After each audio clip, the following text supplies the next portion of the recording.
Selamat sore, yang terhormat tutor mata kuliah praktek perdata. Assalamualaikum warahmatullahi wabarakatuh. Izinkan saya Samuel Cornelis Makaleo, NIM 0442 51473. Izinkan saya akan mensimulasikan sesuai dengan tugas yang diberikan sebagai penasehat hukum penggugat. Berdasarkan kasus yang diberikan, maka saya menyusun surat gugatan sebagai berikut. Kepada yang terhormat Ketua Pengadilan Negeri Bogor, dengan hormat saya yang bertanda tangan di bawah ini, Samuel Cornelis Makaleo, berkantor di Bela Kebenaran Law and Firm dan beralamat di Jalan Peretendea nomor 10 Tanjung Duren, Jakarta Barat, berdasarkan surat kuasa khusus nomor SK khusus 001/10 Romawi /2025 pada tanggal 6 Oktober 2025 terlampir, bertindak untuk mewakili nama Andi, alamat kedudukan di Jalan Cendana nomor 11 Desa Kuamki, Kecamatan Cisarua, Kabupaten Bogor, selanjutnya disebut sebagai penggugat. Dengan ini menyatakan gugatan sebagai berikut. Gugatan perbuatan melawan hukum dan tuntutan ganti kerugian terhadap Budi, alamat di Jalan Manggis nomor 2 Desa Ulat Sutra, Kecamatan Cisarua, Kabupaten Bogor, selanjutnya disebut sebagai tergugat. Gugatan ini diajukan atas alasan-alasan sebagai berikut. Pada tanggal 15 Januari 2023, Saudara Andi dan Saudara Budi menandatangani perjanjian jual beli sebidang tanah bersertifikat hak milik seluas 1000 meter persegi yang terletak di Kecamatan Cisarua, Bogor dengan harga 1 miliar rupiah. Kedua, bahwa dalam surat perjanjian telah disepakati pembayaran dilakukan 2 tahap dengan detail sebagai berikut. Tahap pertama sebagai uang muka sebesar 300 juta rupiah dan dibayar saat penandatanganan surat perjanjian.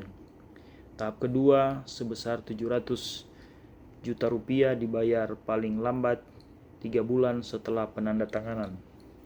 Bahwa setelah pembayaran lunas maka sertifikat hak milik akan diserahkan oleh Saudara Andi selaku penggugat, termasuk melakukan proses balik nama sertifikat atas nama menjadi atas nama Saudara Budi.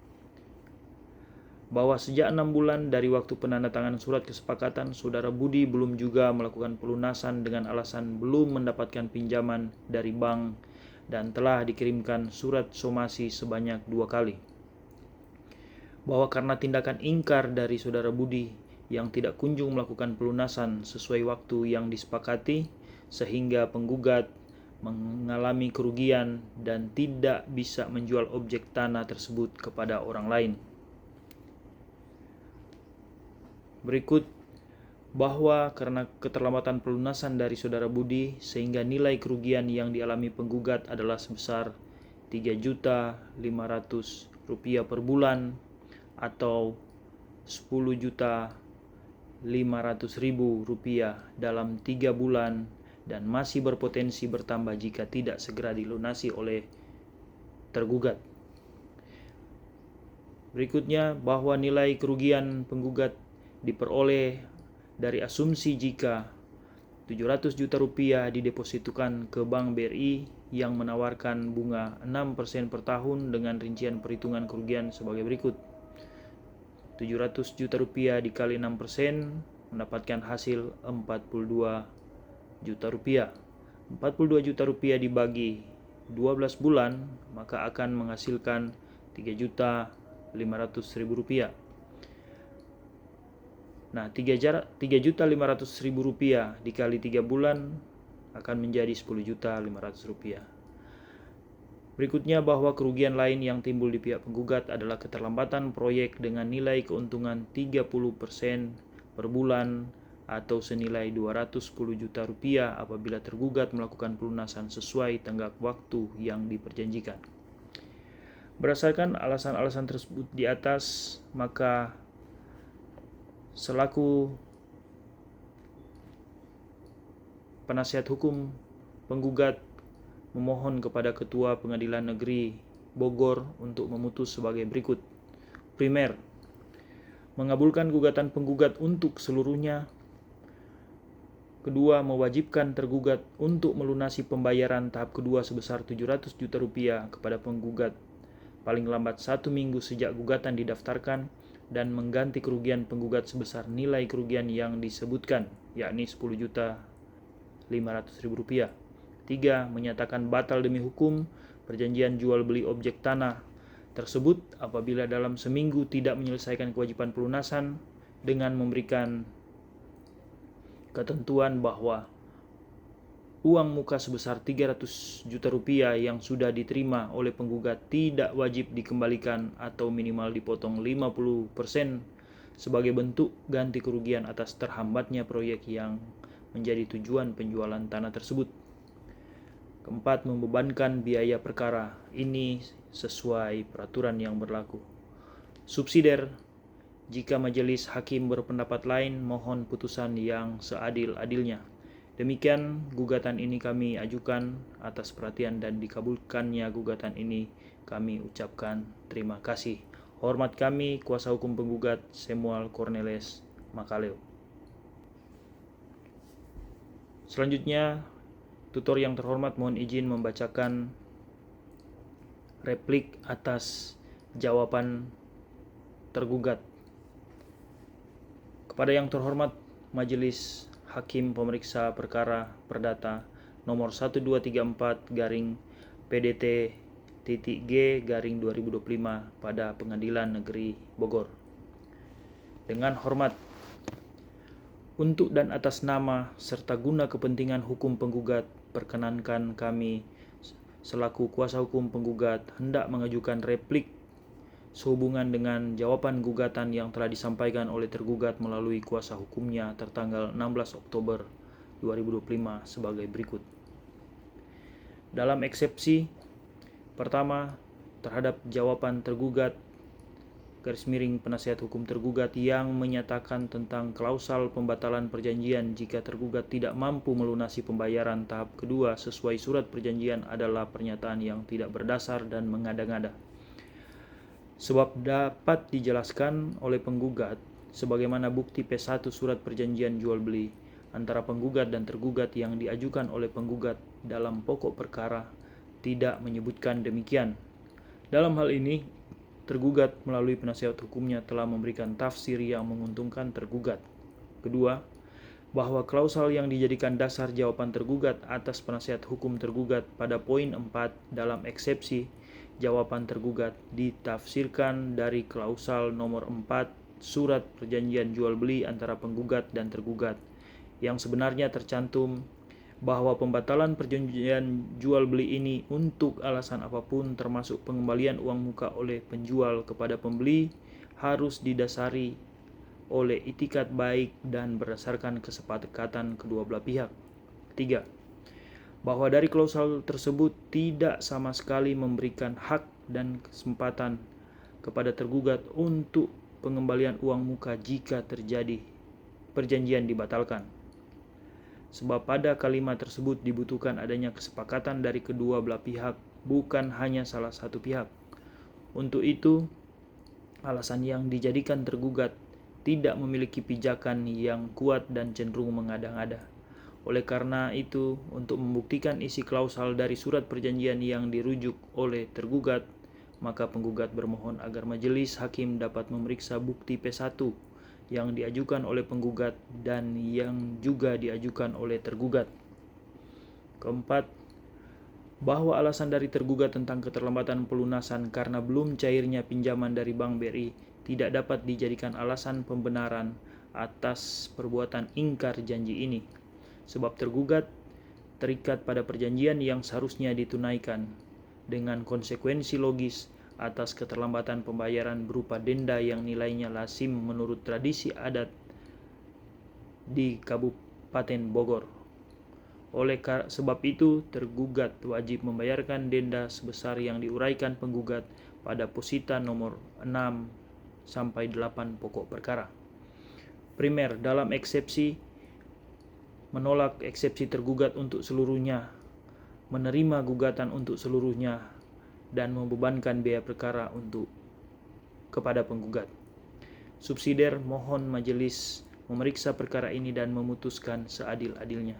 Demikian replik atas jawaban tergugat ini kami ajukan atas perhatian dan pertimbangannya. Diucapkan terima kasih. Hormat kami, kuasa hukum penggugat Samuel Cornelis Makaleo. Tutor yang terhormat, izinkan saya mengajukan alat bukti dan akan membacakannya untuk menjadi pertimbangan majelis hakim. Kepada yang terhormat Ketua Pengadilan Negeri Bogor, dengan hormat saya yang bertanda tangan di bawah ini, penasihat hukum penggugat untuk mewakili Andi bin Dindi, umur 54 tahun, agama Islam, kewarganegaraan Indonesia, alamat kedudukan di Jalan Cendana nomor 11 Desa Kuamki, Kecamatan Cisarua, Kabupaten Bogor, pekerjaan wira swasta. Dalam hal ini memilih tempat kediaman hukum di kantor kuasanya tersebut di atas. Untuk menguatkan dan membuktikan dalil-dalil sebagaimana telah disampaikan dalam surat gugatan maupun replik, dengan ini penggugat hendak mengajukan bukti-bukti sebagai berikut. Pertama, bukti tertulis. P1, surat perjanjian jual beli dengan materai cukup. P2, kopi surat sertifikat hak milik nomor 345. P3, surat somasi pertama. P4, surat somasi kedua. Bukti saksi. Saudari Anggrek sebagai Kepala Lingkungan 4 Sempan. Saudari Natalia sebagai saksi penandatangan surat perjanjian jual beli. Demikian bukti-bukti yang dapat kami ajukan. Terima kasih. Selanjutnya, izin melanjutkan untuk membacakan kesimpulan.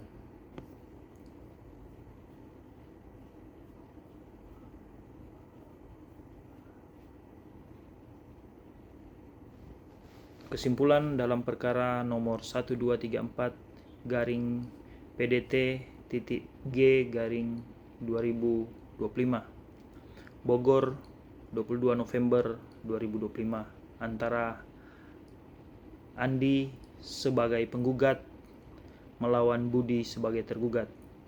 Kepada yang terhormat majelis hakim pemeriksa perkara nomor 1234 garing PDT titik G garing 2025 pada Pengadilan Negeri Bogor. Dengan hormat, yang bertanda tangan di bawah ini Samuel Cornelis Makaleo bersama rekan yang beralamat di kantor Bela Kebenaran Law and Firm dan beralamat di Jalan Pierre Tendean nomor 10 Tanjung Duren Jakarta Barat berdasarkan surat kuasa khusus nomor SK khusus garing 001 garing Romawi 10 garing 2025 pada tanggal 6 Oktober 2025 sebagaimana terlampir, bertindak untuk mewakili Andi selaku penggugat. Dengan ini perkenankan kami menyampaikan kesimpulan dalam perkara perdata nomor 1234 garing PDT titik G garing 2025. Pokok gugatan dan jawaban gugatan. Pertama, tentang gugatan.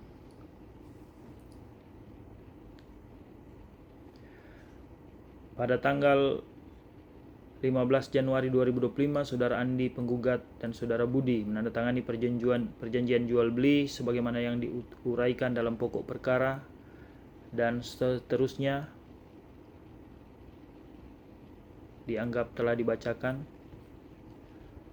Kemudian kedua, jawaban gugatan tentang eksepsi poin A bahwa benar tergugat menyatakan telah mengingat perjanjian jual beli dengan penggugat dengan nilai transaksi atas bidang tanah yang telah disebutkan pada gugatan penggugat poin nomor 1 dengan kesepakatan pembayaran dalam 2 tahap seperti disebutkan pada poin nomor 2 gugatan penggugat, dan seterusnya. Poin 3 replik penggugat, dan seterusnya. Keempat, duplik tergugat dalam eksepsi A. Bahwa sebagaimana tercantum dalam replik penggugat huruf C yang menguraikan tentang suatu kondisi jika perjanjian dibatalkan, penggugat keliru dalam menyajikan fakta surat perjanjian yang seharusnya tercantum pada klausal nomor 5 bukan nomor 4. Namun demikian, klausal tersebut tetap dapat dijadikan rujukan untuk pembatalan kesepakatan, mengingat sangat terkesan kuat penggugat tidak memiliki itikat baik dengan sengaja untuk memanfaatkan perjanjian ini dalam rangka menekan tergugat secara sepihak guna mendapatkan keuntungan dengan tidak jujur.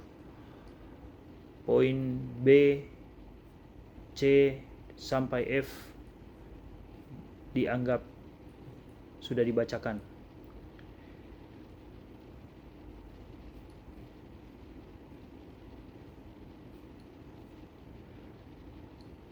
Bahwa selanjutnya penggugat mengajukan bukti berupa bukti surat P1 sampai dengan P4 seperti yang disebutkan dalam surat pengajuan barang bukti.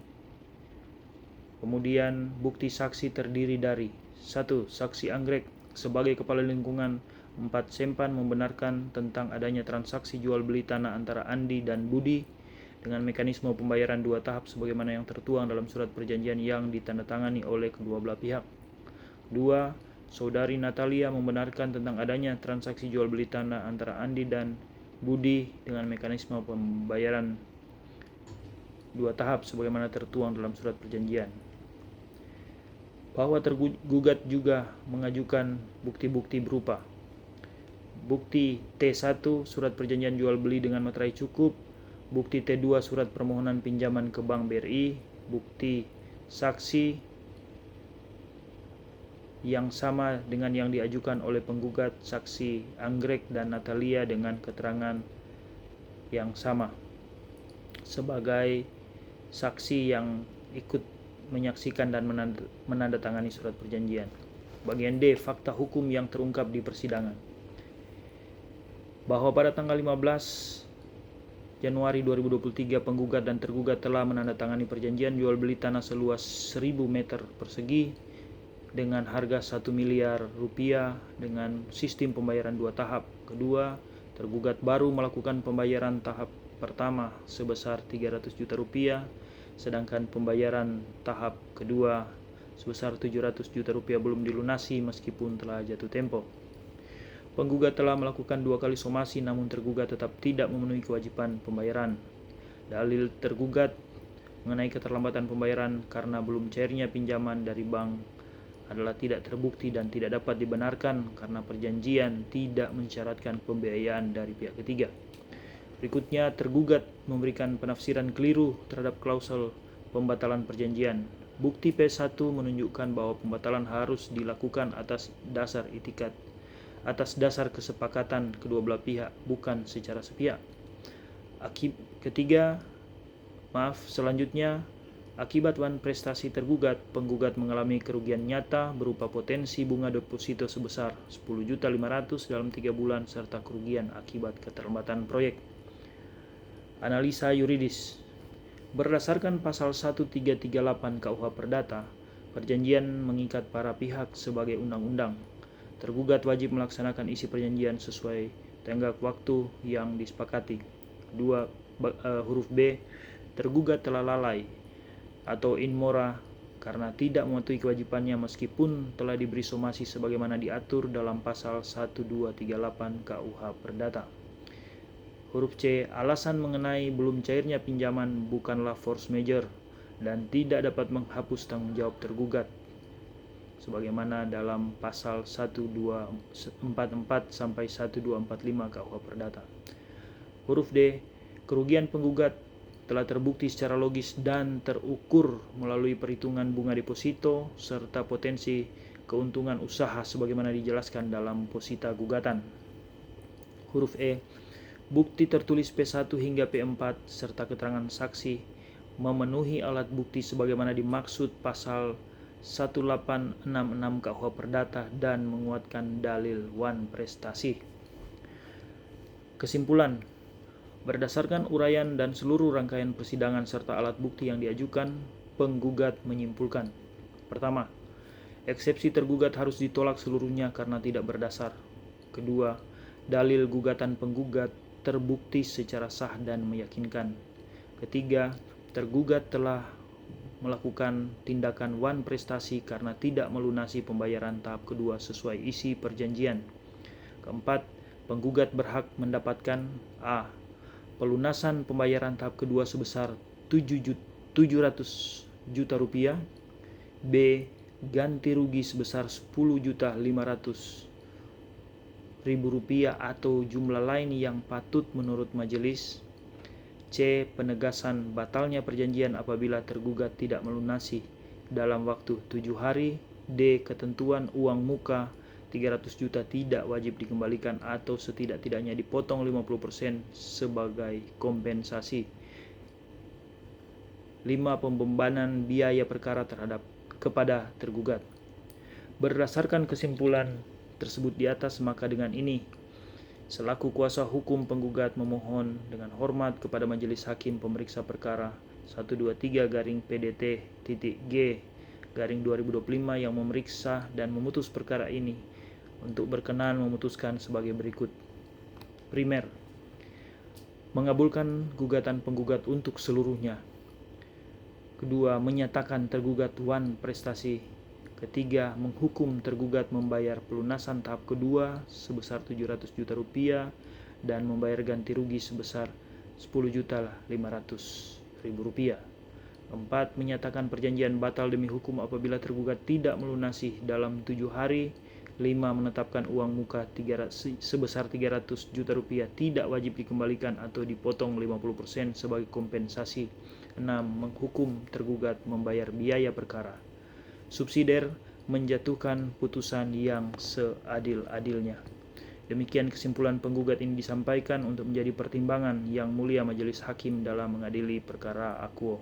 Atas perhatian dan keadilan Yang Mulia Majelis Hakim diucapkan terima kasih. Bogor, 22 November 2025. Hormat kami, kuasa hukum penggugat Samuel Cornelis Makaleo dan rekan. Terima kasih tutor yang terhormat. Saya telah mensimulasikan pembacaan surat gugatan, replik, dan surat pengajuan barang bukti serta kesimpulan dalam simulasi sebagai penasihat hukum penggugat. Mohon arahan lebih lanjut dan terima kasih atas perhatiannya.